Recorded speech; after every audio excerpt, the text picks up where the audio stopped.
वो अपने को अच्छे तरीके से आना चाहिए। लिमिट का मतलब क्या हो गया भैया कि समाकलन कहां तक अपने को खत्म करना है। ठीक है, अब सवाल तो बहुत सारे हो सकते हैं। क्वेश्चन लिखो आप। गति के समीकरणों को समाकलन विधि, ब्रैकेट में लिखो कैलकुलस विधि द्वारा हल कीजिए। कैलकुलस विधि द्वारा हल कीजिए। अब जो अपनों ने समाकलन और अवकलन करे थे ना, वो प्रोसेस यूज करके इनको सॉल्व करेंगे अपन। आंसर में लिखो आप गति का प्रथम समीकरण, हेडिंग लिखोगे, डैश लगाने के बाद माना कोई वस्तु एक समान त्वरण स्मॉल ए से गतिमान है। एक समान त्वरण स्मॉल ए से गतिमान है। देखो अपनों ने क्या बात करी थी, rate of change of position displacement. Rate of change of displacement is velocity. Rate of change of velocity is called to acceleration. मतलब स्थिति परिवर्तन की दर, विस्थापन परिवर्तन की दर, वेग परिवर्तन की दर, त्वरण। ठीक है, आगे लिखो उसमें, यदि किसी समय t बराबर 0 पर वस्तु का वेग स्मॉल u, जिसको प्रारंभिक वेग बोलेंगे अपन, तथा समय t बराबर t पर वस्तु का वेग स्मॉल v हो जाता है, तो ये लैंग्वेज लिखिए। लैंग्वेज लिखना बहुत जरूरी है। अब यहां देखो आप, u का मतलब क्या हो गया, प्रारंभिक वेग, v का मतलब अंतिम वेग। तो प्रारंभिक अंतिम शब्द तो अपने को समझ में आता है, तो इसका मीनिंग क्या है। प्रारंभिक का मतलब जब घटना शुरू हुई है, और अंतिम का मतलब जब घटना खत्म हो गई है। और वो घटना भी सिर्फ अपने लिए। मान ले जाए कि मैं बाहर से आया, मैंने देखा तो पंखा चालू था, तो मेरे आने से पहले भी चालू था वो, पर मुझे कब दिखा, तो मेरे लिए स्टार्टिंग टाइम कौन सा हो गया, जब मैं आया। ठीक है ना। ऐसे ही वेलोसिटी, रोड पर खड़े होकर किसी व्हीकल को आप देख रहे हैं, बाइक मान ले जाए, तो जब आपने देखा उस समय उसका स्पीड 60 किलोमीटर पर हार्स था, तो वो प्रारंभिक वेग हो गया उसका। अब आपने 2 सेकंड देखते रहे उसको, मान लीजिए सामने कोई ब्रेकर आ गया है, तो वो क्या करेगा, स्पीड को कम करेगा ना, तो उसकी जो स्पीड है वो 40 रह गई है। तो प्रारंभिक क्या थी, 60 किलोमीटर पर हार्स, और बाद में 2 सेकंड पश्चात क्या रह गई है, 40 किलोमीटर पर हार्स। ठीक है ना। तो ये प्रारंभिक अंतिम का मतलब ये होता है। अंतिम का मतलब खत्म नहीं हो गया है, अपने लिए खत्म हो गया है। ठीक है, जैसे मान लीजिए यहां से बाहर निकले, तो ये पंखा अपने लिए बंद है ना, अब मतलब अपने लिए कोई ये सुविधा नहीं है उसकी। तो जब अपनों ने देखा उसको प्रारंभिक, और जब हमने देखना बंद कर दिया उस समय वो अंतिम कहलाएगा। वही वाली चीज यहां पर, ये जो 2 टी है आपके पास, ये दोनों टी समय शब्द को बता रहे हैं।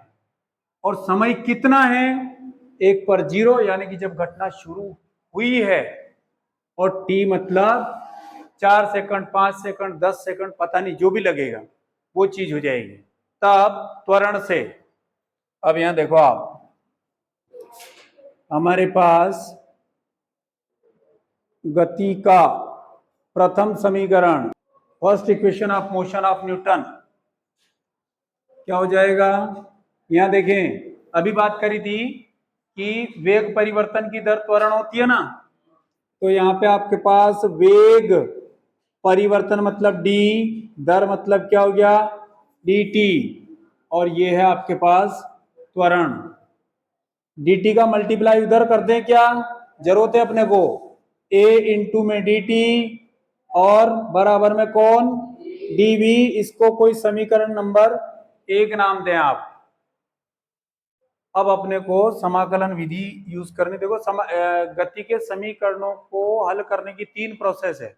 कौन कौन सी, एक है समाकलन, एक है ग्राफ विधि, और एक सिंपल विधि।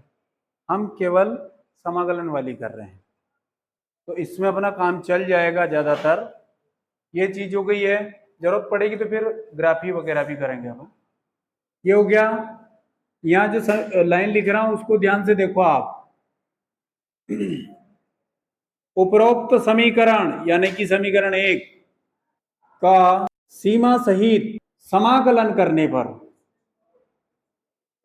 मतलब लिमिट के साथ समाकलन कर रहे हैं, करने पर ध्यान देना आप ए डी टी बराबर डीवी समाकलन, ये भी समाकलन।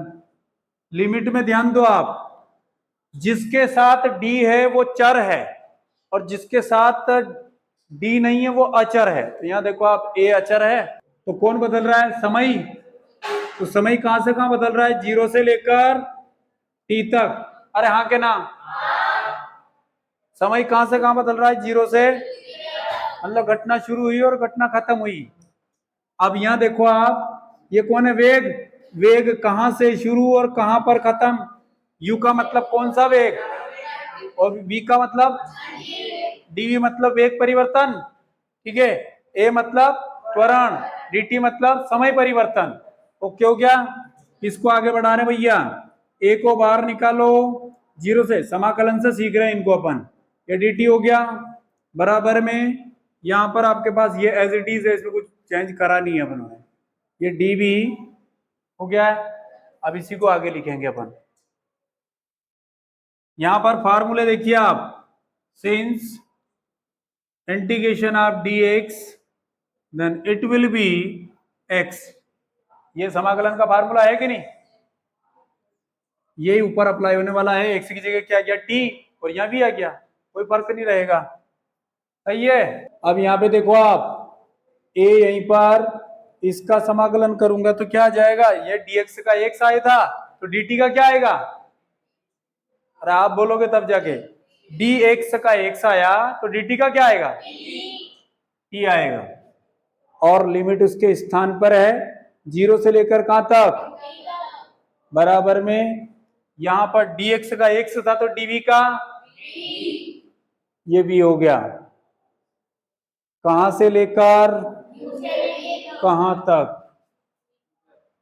अब लिमिट रखेंगे, तो लिमिट कैसे रखते हैं, यहां पर हमारे पास a यहीं पर, ये जो t है ना, इसमें ऊपर की लिमिट रखोगे माइनस लगाकर, नीचे की लिमिट में जो लिख रहा हूं वो समझना, t की जगह t -0। ओके, ऐसा कर चुके हैं अपन, बराबर v माइनस, ओके हो गया, एक का गुणा अंदर करो, टी माइनस में 0, सही है।